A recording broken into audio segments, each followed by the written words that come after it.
하나님의 말씀 위하여 다시 한번 기도하길 원합니다.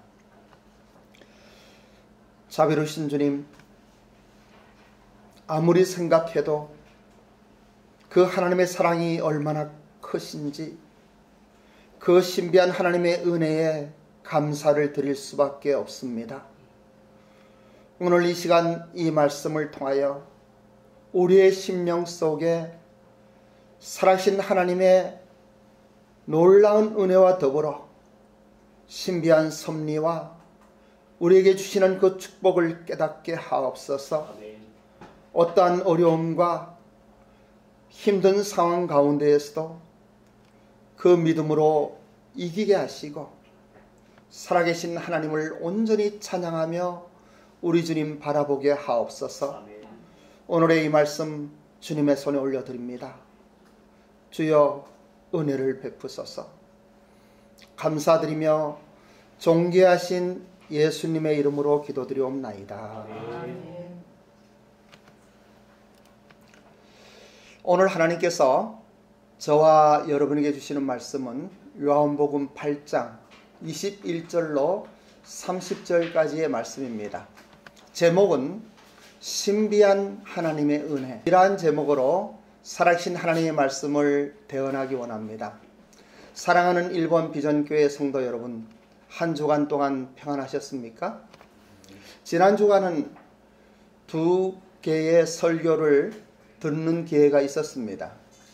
그 중에 하나 김용희 선교사님의 설교를 들으면서 처음에는 웃음이 나왔고 또 눈물이 나고 너무 감격해서 3번이나 들은 것 같습니다. 시간이 많이 있어 들은 것이 아니고 너무나 귀하고 좋은 말씀이라서, 그리고 우리 교회 가족들 카톡방에도 올리면서 꼭 한번 들어보셔요 라고 했습니다. 들으신 분들은 감사하고요, 듣지 않은 분들 꼭 한번 들어보셔요. 우리 현실에 정말 맞는 하나님의 말씀이에요. 무엇보다 분명하고 확실한 하나님의 복음이 선포되어지는, 조금 길긴 하던데 그래도 그 시간이 어떻게 하는지 몰라요. 듣지 않으신 분들 꼭 들어보시기 바랍니다. 본문의 말씀은 지난주일의 본문에 이어서 예수님께서 유대인 지도자들과 논쟁이 이어지고 있습니다. 바리새인들이 가늠하다가 현장에 붙잡아온 여인을 데리고 예수님께 왔습니다. 그리고 공의와 사랑이라고 하는 양면성을 가진 가장 애매한 질문을 던집니다. 모세의 율법에는 죽이라고 하는데 당신은 어떻게 하시겠습니까? 예수님께서는 말씀하십니다. 너희 중에 죄 없는 자가 먼저 돌로 치라. 이렇게 말씀하시니까 사람들이 양심의 가책을 받아 다 떠나갔다고 하는 이러한 사건을 통하여 계속해서 유대인 지도자들과 예수님께서 논쟁을 하고 있는 것입니다. 논쟁의 중심은 이런 것입니다. 세상의 관점과 가치로, 그리고 세련된 종교인들이 영적으로는 눈이 멀어 인간 근본의 문제인 죄의 저주로부터 건져주시러 오신 우리 주 예수 그리스도, 세상의 생명의 빛 되신 이 예수님을 알아보지 못하고 창조주 하나님이신 예수님을 판단하며 자기 가치관과 자기의 생각대로 그분을 정죄하는 것입니다. 그러함에도 불구하고 신비한 하나님의 은혜는 그들에게 끊임없이 예수님께서 오신 이유와 목적을 말씀하십니다. 가증스럽고 강팍하며 고집스러운 인간을 사랑하시는 그 하나님의 신비한 은혜, 불쌍히 여기시는 이 하나님의 신비한 은혜를 우리 예수님의 말씀을 통하여 우리는 확인할 수 있었습니다. 그리고 이 말씀을 묵상할 때 얼마나 감사하고 눈물이 나는지 그 눈물을 주체할 수 없었습니다. 본문의 말씀 요한복음 8장 21절로 24절의 말씀을 우리 함께 봉독하기 원합니다. 본문의 말씀 요한복음 8장 21절입니다. 시작. 다시 이르시되 내가 가리니 너희가 나를 찾다가 너희 제 가운데서 죽겠고 내가 가는 곳에서는 너희가 오지 못하리라. 유대인들이 이르되 그가 말하기를 내가 가는 곳에는 너희가 오지 못하리라. 그가 자결하려는가. 예수께서 이르시되 너희는 아래에서 났고 나는 위에서 났으며 너희는 이 세상에 속하였고 나는 이 세상에 속하지 아니하였노라. 그러므로 내가 너희에게 말하기를 너희가 너희 죄 가운데 죽으리라 하였노라. 너희가 만일 내가 그인 줄 알지 아니하면 너희 죄 가운데서 죽으리라. 요한복음의 8장의 요지는 이렇습니다. 인간은 모두 죄의 노예이며 모순의 굴레에 속박되어 있는 자들임을 확실하게 지적하는 내용으로 율법으로 죽어 마땅한 여인의 이야기를 들어서 우리의 인생 가운데 오늘날 2021년도를 살아가는 한국 교회 성도님들에게 말씀하시는 것입니다. 지금 유대인들은 가늠하다가 잡혀온 여인을 끌고 와서 교묘하게도 죄 없는 예수님을 죽이려고 하는 것입니다. 이에 대해 예수님의 지적은 유대의 율법주의자들의 그 마음을 뚫어보고 있는 것입니다. 그것도 이 사람들의 생각 그리고 계획들을 아시는 주님께서는 너희들이 율법을 어길 뿐만이 아니라 율법은 하나님으로부터 온 것이거든요. 그런데 유대 지도자들은 다시 말하면 서기관들 그리고 바리새인들과 그리고 율법학자들은 이 율법을 지키기보다는 이 율법에 설명되어진 자기들이 만든 그러한 법들을 가지고 예수님을 책망하며 정죄하고 지적하고 있는 것입니다. 만일에 예수님을 성경에 기록된 구약의 율법으로 본다고 하면은 그들은 그분이 누구인지를 알았을 것입니다. 약속대로 베들레헴에서 나셨고 그리고 그분이 하시는 그 말씀 한마디 한마디가 이 땅에서 난 이 세상 사람들의 음성과는 다른 것을 알았을 것입니다. 함에도 불구하고 그들은 자기들이 가지고 있는 권력과 또 자기들이 습관되어진 유대 종교의 틀 가운데에서 예수님을 판단하고 자기들하고 생각이 다른 그분을 정죄하고 있는 것입니다. 오늘날 우리 한국 교회도 그렇지 않는가 하는 생각을 해봅니다. 성경에 나타나는 하나님의 사랑과 또 하나님의 그 공의를 뒤로하고 우리 교회 습관과 전통과 우리의 몸에 켜진 이러한 것들을 가지고 얼마나 많은 사람들을 판단하고 정죄하는지 모릅니다. 사람을 판단하고 정죄하는 것은요, 하나님만이 할 수 있는 것입니다. 모든 사람은 죄를 범하였음에 하나님의 영광에 이르지 아니하고 하나님의 사랑 가운데 사랑의 대상인 것입니다.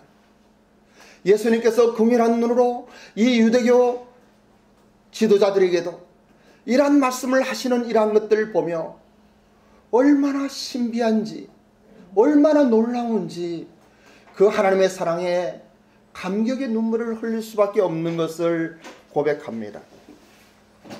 너희들은 지금 율법을 가지고 하나님의 의를 구하는 것도 아니며 오히려 율법의 빛을 가지고 지금 또 다른 죄를 짓고 있는 것이다 라고 예수님은 말씀하십니다. 그것도 예수님 자신을 죽이려고 음모용으로 율법을 사용하고 있다는 것을 아시는 그분께서 그들에게 신랄하게 책망하고 계시는 것입니다. 이러한 주님의 지적으로 결국은 그들은 양심의 가책을 받고 이 여인에게 한 사람 한 사람 떠나갔지만은 그 예수님 앞에 무릎 꿇고 기도하지는 않았습니다. 나의 주 나의 하나님이라고 고백하지 못하는 것이에요. 왜 그럴까요? 양심의 가책을 받았지만은 그 가책받은 자들이 빛을 가지고 오신 예수님을 오히려 증오하고 마침내 그를 십자가에 못 박여 죽을 국리를 더욱 악랄하게 생각하기 시작했습니다. 그리고 그러한 계획을 세우는 그들에게 우리 예수님께서는 이렇게 말씀하십니다. 23절의 말씀을 보십시오. 23절 예수께서 이르시되 너희는 아래에서 났고 나는 위에서 났으며 너희는 이 세상에 속하였고 나는 이 세상에 속하지 아니하였느니라. 이 말씀의 뜻은 어떤 장소를 이야기하는 것이 아닙니다. 이것은 소속의 말씀입니다. 우리는 땅에서 낳은 땅에 속한 사람들이며 예수님께서는 하나님께서 보내셨기 때문에 하늘에서 났고 또 하늘에 속한 분이십니다. 그래서 21절과 22절과 같은 차원이 다른 생각을 하게 됩니다. 예수님께서 나를 찾다가 너희 제 가운데 죽겠고 내가 가는 곳에는 너희가 오지 못하리라고 하니까 유대인들은 뭐라고 이야기합니까? 내가 가는 곳에는 너희가 오지 못하리라 하니 그가 자결하려는가? 라고 질문하고 있는 것입니다. 때때로 기독교에 습관된 우리들, 그리고 오랜 신앙생활 가운데 나름대로 가지고 있는 우리의 지식들이 이러한 유대인의 지도자와 다를 바 없는 것을 가끔 느끼게 됩니다. 어떤 목사님이 또 설교하는 것을 볼 수가 있었습니다. 그분은 아마 기도원 원장님이신 것 같은데 자기 어머니에 대한 이야기를 하면서 열심히 교회 나가라고 이야기합니다. 열심히 하나님을 믿으라고 이야기합니다. 그리하면 천국 갈 것이라고 이야기합니다. 여러분, 열심히 하나님을 믿어서 천국 가는 것입니까? 물론 교회에 열심을 내는 것은 참으로 좋은 일입니다만 천국 가는 문제는 달라요. 하나님께서 우리를 사랑하셔서 우리를 위하여 예수 그리스도와 십자가에서 피 흘려 죽으셨던 나의 죄의 문제를 해결하셨던 이 사실을 믿는 것이에요. 우리 어떤 노력이나 열심이나 어떤 섬기나 봉사가 아닌 것이에요. 그래서 우리는 이것을 복음이라고 이야기합니다. 굿 뉴스라고 이야기합니다. 나의 노력을 가지고 나의 어떤 헌신을 가지고 하나님 앞에 나를 내어놓는 것이 아니지요.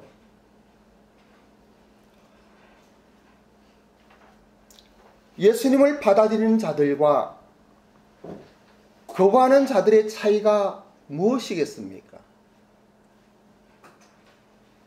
지금 이러한 말씀 드리는 것은 교회 안에서의 이야기입니다. 진정한 의미에서 영적으로 하나님을 살아계신 창조주 하나님으로 인정하는 사람들이 가지고 있는 신앙의 어떠한 두 가지 형태를 이야기하는 것이에요. 아주 간단합니다. 하나님이 나를 위하여 존재하는가? 아니면 내가 하나님을 위하여 존재하는가 하는 것입니다. 많은 신앙인들이, 우리 한국교회 성도님들이 어쩌면 나를 위하여 하나님이 존재한다고 생각하고 있는지 모르겠습니다. 특히 종교 지도자들은 어느 정도의 세력이 형성되고 힘이 생기고 어느 정도 무엇이 쌓이면은 나를 위하여 기독교가 있는 것 같은 그러한 말과 행동을 보게 됩니다. 창조주 하나님을 위하여 내가 존재한다고 믿는 사람들의 특성이 있습니다. 그들은 하나님 앞에서 끊임없이 자신의 모습을 돌아보며 겸손하게 하나님의 말씀을 묵상하고 진리를 탐구합니다. 하나님을 알면 알수록 사도 바울 같은 고백을 하며 그리고 하나님 앞에 무릎 꿇게 되는 것이에요. 내가 의인인 양, 내가 무엇인가 된 것 같이 이야기할 수가 없는 것이에요. 우리의 인생의 전적 타락과 나의 모습을 하나님의 말씀으로 비추어 본다고 하면 그 하나님 앞에 무릎 꿇고 기도할 수밖에 없는 것입니다. 그런데 조금 표현이 그렇지만은 자신을 위하여 우리의 신앙을 이야기하는 사람들, 신앙을 포장하고 있는 사람들은 생각이 달라요. 그들은 모든 진리를 자기 나름대로 해석하고 그리고 그렇게 받아들이고 왜곡하지만은 또 그것이 진리라고 선포하고 있는 것이에요. 인류 역사를 통하여 타락한 종교 지도자들은 하나같이 그러한 모습을 지녔습니다. 그것은 오늘날에도 마찬가지입니다. 그들은 하나님 말씀 앞에서 자신의 모습을 객관화시키기를 거부합니다. 오직 자신의 성을 공고하기 위하여 하나님의 말씀을 이리저리 이용할 뿐입니다. 강단에서 선포되어지는 하나님의 말씀도 마찬가지입니다. 이렇게 부족한 나를 위하여 하나님께서 이렇게 사랑하셨다라고, 그리고 그 사랑이 너무나 감사해서 그 하나님을 찬양하는 이야기이기보다는 내가 가지고 있는 지식과 내가 가지고 있는 박사학위와 내가 가지고 있는 무엇을 가지고 얼마나 많이 나는 이렇게 잘난 사람이라고 이야기하고 있는지 모르겠습니다. 이 땅에 잘난 사람들이 있습니까? 하나님 앞에 우리는 벌레 같은 인생들이에요. 저는 김용희 선교사님의 그 메시지를 들으며 눈물을 흘리고, 사실은 그분의 스타일을 저는 좋아하는 편은 아닙니다.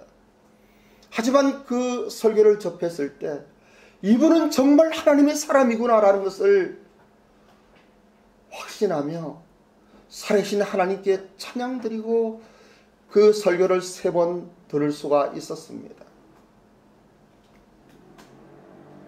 24절의 말씀에 내가 그이다는 원어의 뜻은 에고에임이라고 하는 뜻으로 절대적인 용법입니다. 나는 하나님이다 라고 하는 이야기예요. 예수님께서 그렇게 말씀하셔요. 그러므로 내가 너희에게 말하기를 너희가 제 가운데 죽으리라 하였노라. 너희가 만일 내가 그인 줄 믿지 아니하면 너희 죄 가운데 죽으리라고 말씀하십니다. 내가 하나님이기 때문에 나를 믿지 아니하면 너희는 죄 가운데 죽으리라고 이야기하는 것이에요. 하나님이 선포된 구약의 모든 성경은 너희를 위하여 메시아가 올 것이라고 예언되어 있습니다. 750년 전에 이사야를 통해서도 또 많은 선지자를 통해서도 분명하게 선포되고 있는 것이에요. 그럼에도 불구하고 사람들은 그 하나님의 말씀을 하나님의 말씀으로 받아들이지 아니하고 예수님을 정죄하고 있는 것입니다.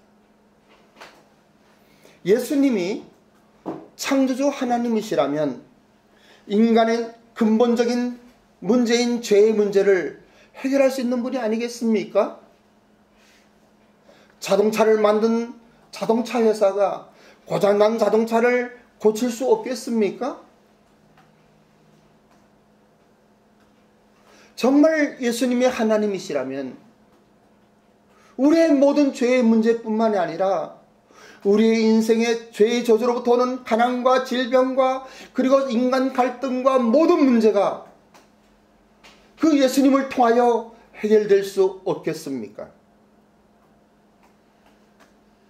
본문의 말씀 요한복음 8장 25절로 30절의 말씀은 우리가 한 구절씩 교독하도록 하겠습니다.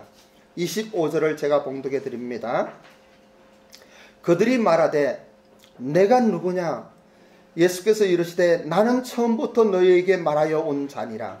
내가 너희에게 말하여 판단할 것이 많으나 나를 보내신 이가 참되시되 내가 너희에게 그것을 세상에 말하노라 하시되 그들은 아버지를 가리켜 말씀하신 줄을 깨닫지 못하더라. 예수께서 하시되 너희가 인자를 둔 후에 내가 그인 줄 알고 또 내가 스스로 아무것도 하지 아니하고 오직 아버지께서 가르치신 대로 이런 것을 말하는 줄도 아리라. 나를 보내신 이가 나와 함께 하시도다. 나는 항상 그가 기뻐하신 일을 행함으로 나를 혼자 두지 아니하셨느니라. 이 말씀을 하시는 마음이 사는 사람들아. 여러분, 오늘의 본문의 말씀은 분명합니다. 그 유대인 지도자들에게 너희들과 나는 소속이 다르고 신분이 다르다고 하는 것입니다. 인간의 고통과 괴로움 중에 가장 큰 것이 무엇이겠습니까?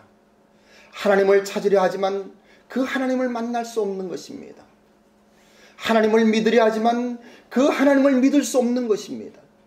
인생은 근본적으로 하나님을, 창조주 하나님을 향하여 나아가게 되어 있습니다. 그 누구 한 사람도 예외가 없습니다. 그럼에도 불구하고 그들은 이 예수님을 보아도 볼 수 없었어요. 예수님의 말씀을 들어도 듣지 못하는 것이에요. 오늘날에도 마찬가지입니다. 우리 교회도 그러한 분 있지 않습니까? 60여 년 교회 다니지만 믿고 싶은데 믿어지지 않는 것이에요. 왜 믿고 싶은데 믿어지지 않습니까? 하나님의 말씀이 들리지 않으니까 믿어지지 않는 것입니다. 하나님과 단절된 상태에서 하나님과 관계가 없고 교제가 없고 또 영으로는 죽어있기 때문에 하나님의 말씀을 들을 수가 없습니다. 이렇게 선포되어지는 하나님의 말씀이 그분에게는 어떠한 지식의 이야기로 들리는 거예요. 복음이 복음으로 들리지 않는 거예요. 영적인 하나님의 메시지가 그의 영에 와닿지 않는 것이에요. 영이 죽어있기 때문에. 이토록 소속이 다르고 신분이 다르기 때문에 하나님의 말씀을 들을 수가 없습니다. 하나님의 말씀을 들을 수 없으니 예수님을 믿을 방법이 없는 것이에요. 28절의 말씀을 보십시오. 이에 예수께서 이르시되 너희가 인자를 든 후에 내가 그인 줄 알고 또 내가 스스로 아무것도 하지 아니하고 오직 아버지께서 가르치신 대로 이런 것들을 말한 줄도 알리라. 여기에서 인자를 든 후에라고 하는 것은 십자가를 이야기하고 있는 것이에요. 그때 너희가 내가 그인 줄 알겠다라고 이야기하는 거예요. 하지만 그건 늦었어요. 내가 스스로 아무것도 하지 아니하고 오직 아버지께서 가르치신 대로 이런 것들을 말하는 줄도 알리라. 여기에서 안다고 하는 것은 참으로 중요한 이야기입니다. 그래서 신앙생활이라고 하는 것은 세상과 하나님의 나라 중에 어느 편에서 많은 지식과 경험을 쌓느냐 하는 영적인 싸움인 것입니다. 교회 생활을 하면서도 세상의 상식과 경험들로 짜여진 사고방식을 가지고 있으면 신령한 세계에서 약속하고 있는 생명과 진리가 나타나지 않습니다. 신앙생활을 세상의 것으로 대체하거나 혼합시켜 하게 되면 소위 세속화 신앙으로 떨어지게 됩니다. 하나님을 믿되 자기 마음에 맞게 고쳐서 자기 방식대로 믿으려 하는 유혹에 빠지게 되는 것이에요. 이러한 분들의 삶의 모습을 볼 때 세상 사람들은 교회를 비판하게 됩니다.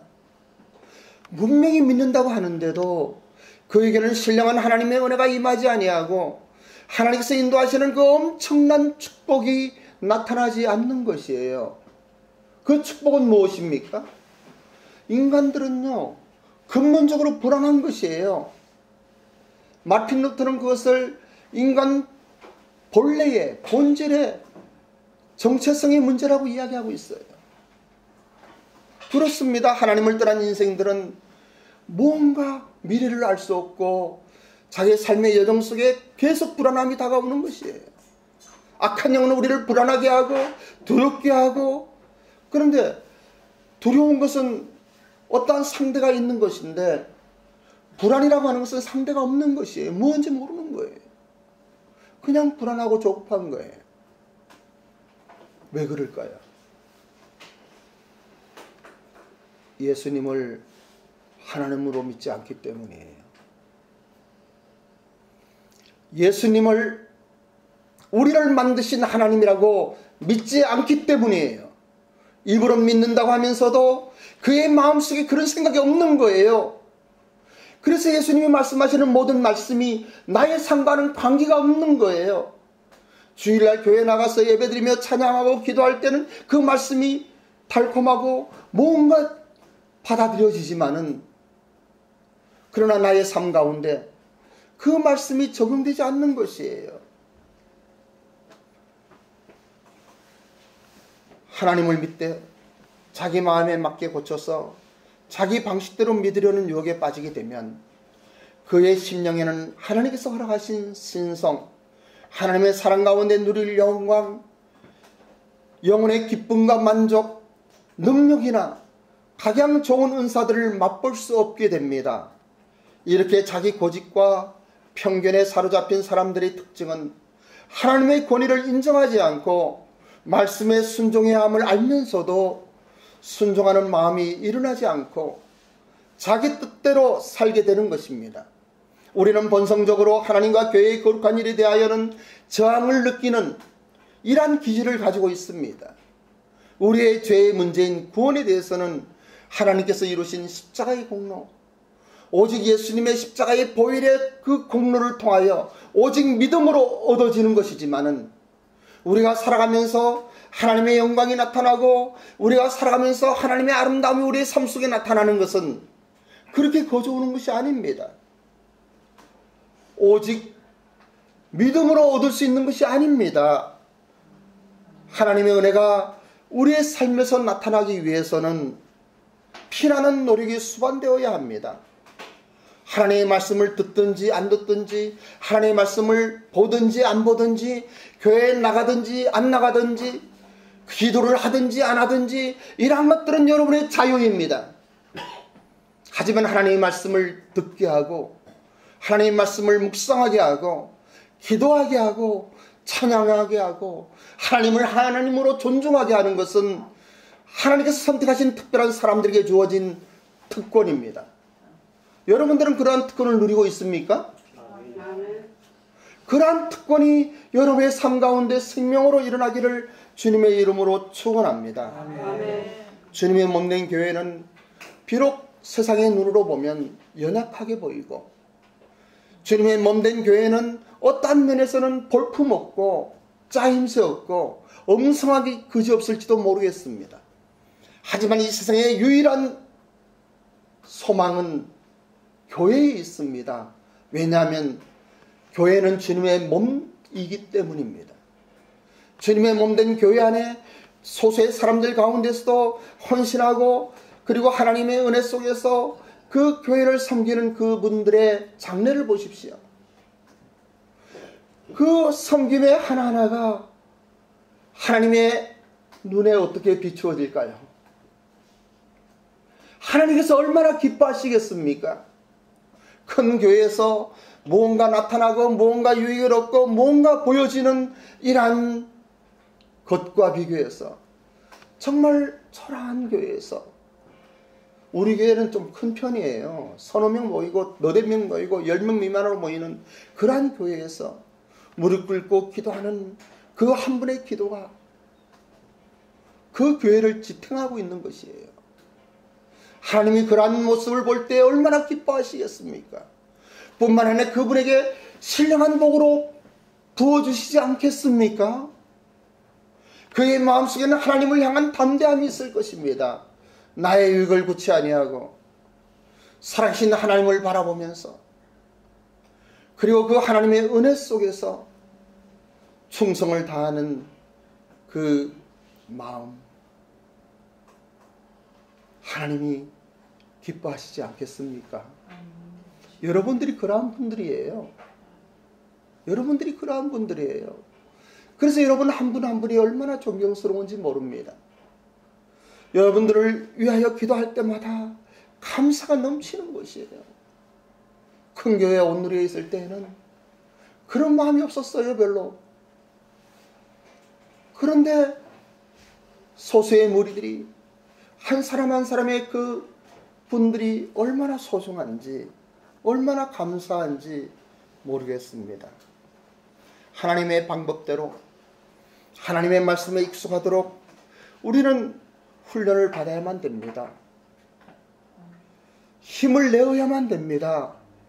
용기를 내어야만 됩니다.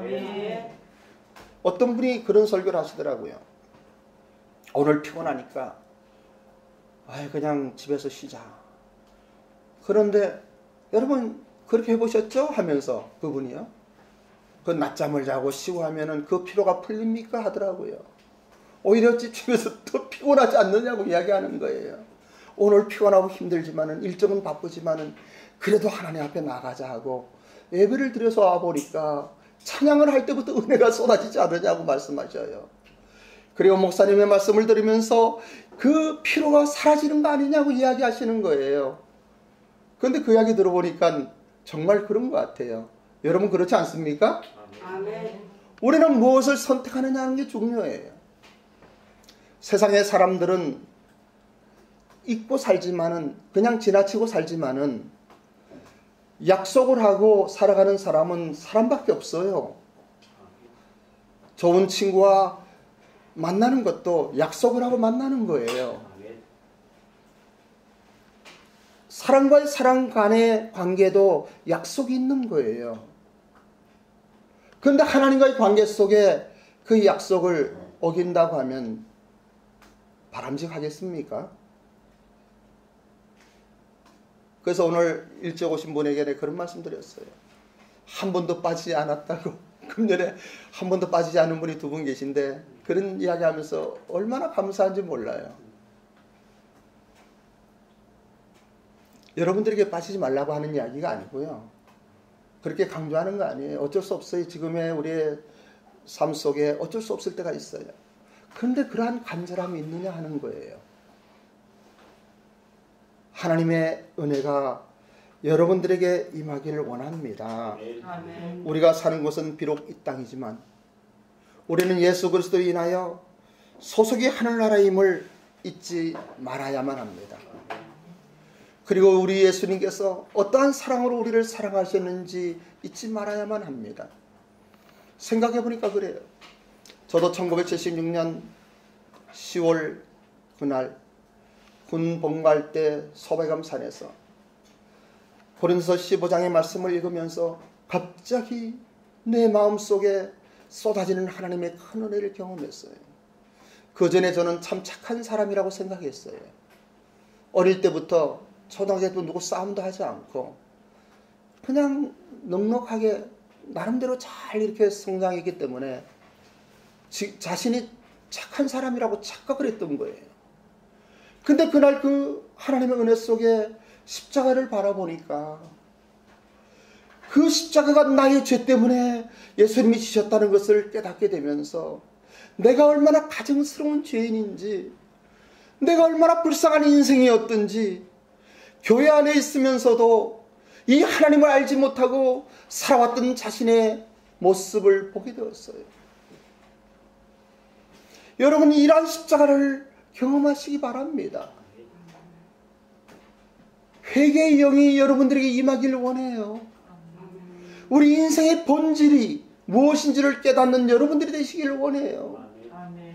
왜 예수님이 이 땅에 오실 수밖에 없었는지, 그리고 오늘의 본문과 같이 이 유대 지도자들과 이러한 논쟁을 할 수밖에 없는지, 예수님이 오시지 않으면 그 하나님을 볼 수 없고, 예수님이 오지 않으면 그 하나님을 알 수 없고, 예수님이 오시지 않았으면 우리의 죄가 죄 가운데 그냥 있기 때문에 이 땅에 오신 예수님께서 우리의 모든 죄를 처리하신 것이에요. 내가 죄인인 줄 모르는데, 어둠 속에 그냥 있는데 십자가가 무슨 소용이 있습니까? 목마를 때 물이 필요한 것이에요. 배고플 때 밥이 맛있는 거예요. 배가 부른데 우리 한국교회가 배가 불러 있어요. 우리 한국교회 성도님들이 배가 불러 있는 거예요. 살아계신 하나님께서 우리를 불쌍히 여기시길 원합니다. 가난한 마음과 영적 갈증을 느끼며 이 예수 그리스도의 십자가를 바라보는 우리가 되었으면 좋겠습니다. 사랑하는 일본 비전교회 성도 여러분, 오늘은 놀라운 하나님의 은혜라는 제목으로 짧은 시간 말씀을 드립니다. 우리 주 예수 그리스도의 은혜가 여러분의 심령 속에 임하길 원하고, 성령 하나님께서 여러분의 마음을 터치하시길 원하며, 이러한 메시지가 여러분에게 생명이 되기를 우리 주 예수님의 이름으로 축원합니다. 아멘. 기도하겠습니다. 우리의 영안이 열려 살아계신 하나님의 놀라운 은혜를 경험케 하옵소서. 신비한 하나님의 은혜를 경험케 하옵소서. 우리 주님과 동행할 수 있는 용기를 허락하시옵소서. 감사드리며 예수님의 이름으로 기도드립니다. 아멘.